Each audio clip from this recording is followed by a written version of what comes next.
Kayo ang dahilan kung bakit di ako sumuko sa mga bagay na kung ba't ang luha ko'y tumulo. Ito ang mensahe ko upang aking ipahatid sa mga tropa, kaibigan, kapangkat at kapatid. Pasasalamat kong kay tagal ko nang gustong sabihin, ang puso ko ang gumawa nitong aking awitin. Para sa inyong lahat, ito ang tanging paraan sa mga taong para sa akin ay palaging nandyan. Hambog.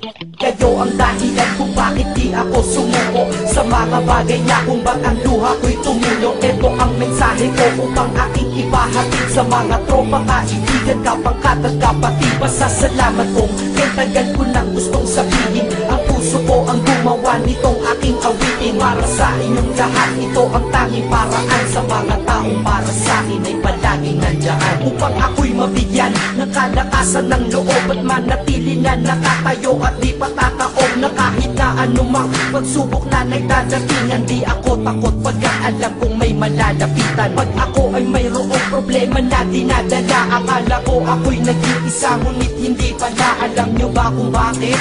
Kasi andyan sila, handa na iabot ang tulong nagmula sa kanila. Walang reklamo at walang hinihingi na kapalit, kaya di lang kaibigan turing ko kundi sang malapit na kapatid. Sila'y kinikilala kong ikalawa na pamilya. Wag ko daw isiping mag-isa ka pa, dahil sila'y aking sandalan. Di ako pinabayaan, damahin ko kalungkutan, di nila pinapayagan. Kung wala kayong lahat kaibigan ko, marahil wala na rin ako, ngunit nandito pa ako dahil kayo ang dahilan kung bakit di ako sumuko sa mga bagay na kung ba't ang luha ko'y tumulo. Ito ang mensahe ko upang aking ipahatid sa mga tropa, kaibigan, kapangkat at kapatid. Pasasalamat kong kay tagal ko nang gustong sabihin, ang puso ko ang gumawa nitong aking awitin. Para sa inyong lahat, ito ang tanging paraan sa mga taong para sa akin ay palaging nandyan. At di kayo nawawala at di ako tinalikuran, yan ang dahilan kung bakit hindi ko kinalimutan ang aking pinagmulan. Pakikisama nangunguna pag nakita ka ng tropa, sasabihin shot ka muna. Pag nabadrip sa pamilya, lalabas ka lang ng bahay, lakad lang ng konti, andyan sila at merong tagay na inyong pagsasaluhan at inyong pinapaikot. Simpleng tulong yan nilang unti-unting pinapalimot ang problema mong pasan-pasan sa mga pangyayari sa tahanan o sa pera o kahit pa sa babae. Kahit sa gulo o away, tila ba mga sundalo, di pwedeng maiwan ang isa, manalo o matalo. Ganyan ang kaibigan ko, mas kilala bilang barkada. Kung ako'y mamamatay na bukas,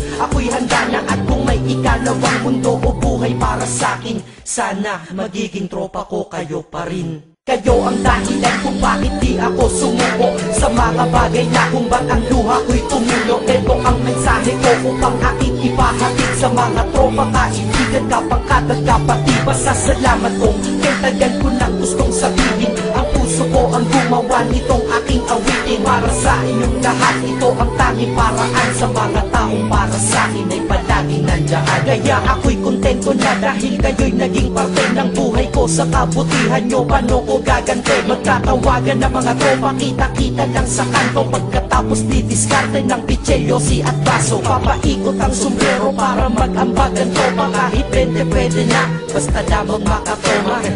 Ganito kami, at least magkakaramay. Kaya wag kang magtaka kung ba't masasaya ang tambay, dahil tambay ay binubuo ng samahan na tunay. May kaibigang adik, mabait, iba ay merong sungay. Oo, iba-iba ang aming mga katauhan, pero iisa ang grupo pag sa trip at kagaguhan. Pag ika'y nalulungkot, kanino ka ba lumalapit? Pag nais mong bumitaw, kanino ka ba kumakapit? At kanino ka lumapit sa oras ng kagipitan? San pa ba? Diba sa kaibigan? Kayo ang dahilan kung bakit di ako sumuko sa mga bagay na kung ba't ang luha ko'y tumulo. Ito ang mensahe ko upang aking ipahatid sa mga tropa, kaibigan, kapangkat at kapatid. Pasasalamat kong kay tagal ko nang gustong sabihin, ang puso ko ang gumawa nitong aking awitin. Para sa inyong lahat, ito ang tanging paraan sa mga taong para sa akin ay palaging nandyan. Salamat.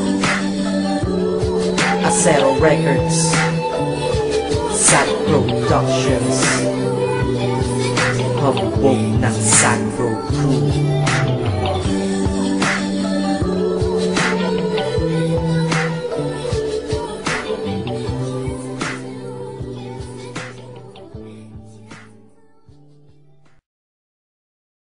Dougie, fresh like Dougie, fresh like Dougie, fresh like Dougie.